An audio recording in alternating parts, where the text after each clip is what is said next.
Hey, Conor, Neversink Farm, and I wanted to talk about the tomato house.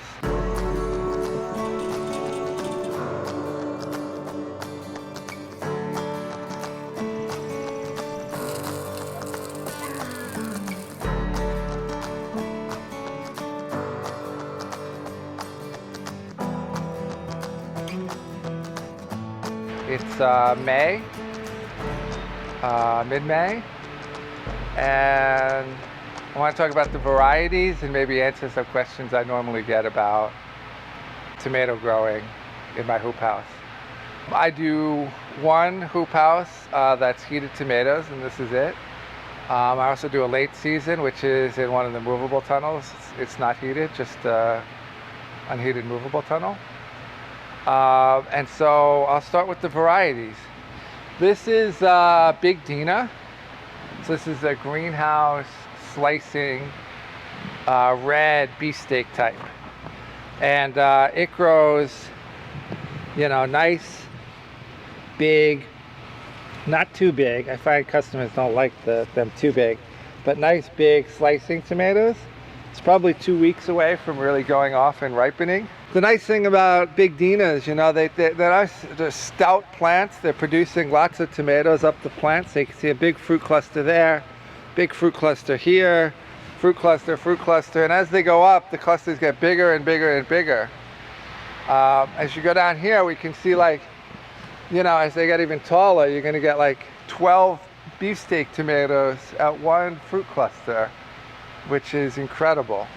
This is a double row, and this is all the beefsteaks. And then this row, which is red cherry tomatoes, and I grow a full row of that, both sides, right? So it's a double row again. That's a Big Dena, and this is Sakura. They're both grafted, and they do really well as a graft because they produce really well. You can see how thick, when it's wider than your thumb, that's a good thing. And you get nice big cherry tomatoes on it. You can see how big they are. They're nice and big. They fill pints really easily. I love Sakuras. They work really well. Probably too well. It's a lot of trellising with them. You can see they're already having to be lowered and leaned. Okay, over here, this is a paste tomato, San Marzano, which makes the absolute best sauce, salsa, stuff like that. We're growing a lot of them because we just installed a wood-fired oven on the farm for making pizzas and stuff. So the San Marzanos are going to come in handy for that. They also freeze well for the winter. So we freeze a lot for the family. We freeze some for market. They love them. And then we go into heirlooms, and we have, I like to always have a yellow, a red, and a black. And so for the red, I have brandy wines.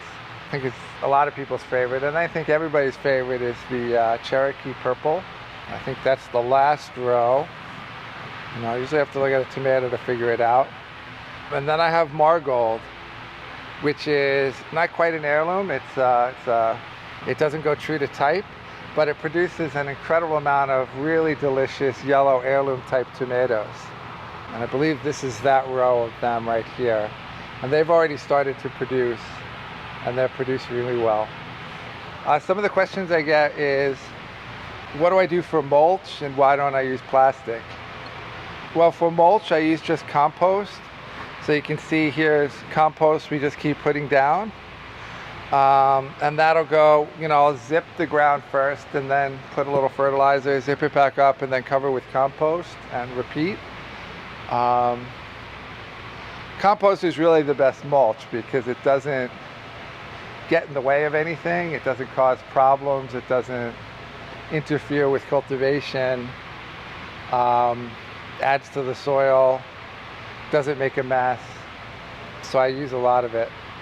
In terms of plastic, I really hate the way plastic looks, and I think it's unnecessary.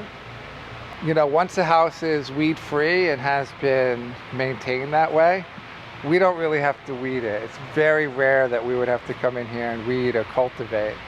So the plastic is just is pretty much unnecessary. It's just it's kind of an ugly nuisance for me.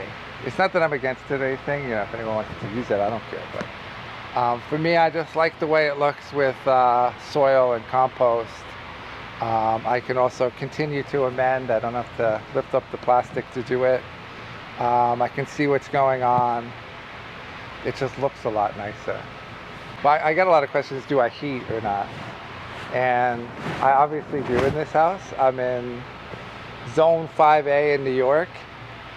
So, you know, maybe today, you know, in May, you know, like third week in May is when I can first plant tomatoes outdoors, or even in a tunnel and not be worried about it, which means I probably won't get tomatoes until September. So the only tomatoes available in New York will probably be shipped up from Florida. So the way for me to have tomatoes at market, the only way is to start them early and add a little heat.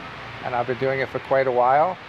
And this is the size house I've always had, and I've never gotten bigger. I've always just made it better and better and better so that we can produce more in just this little tiny space. Well, thanks for watching, and make sure you subscribe to the channel if you're not a subscriber already.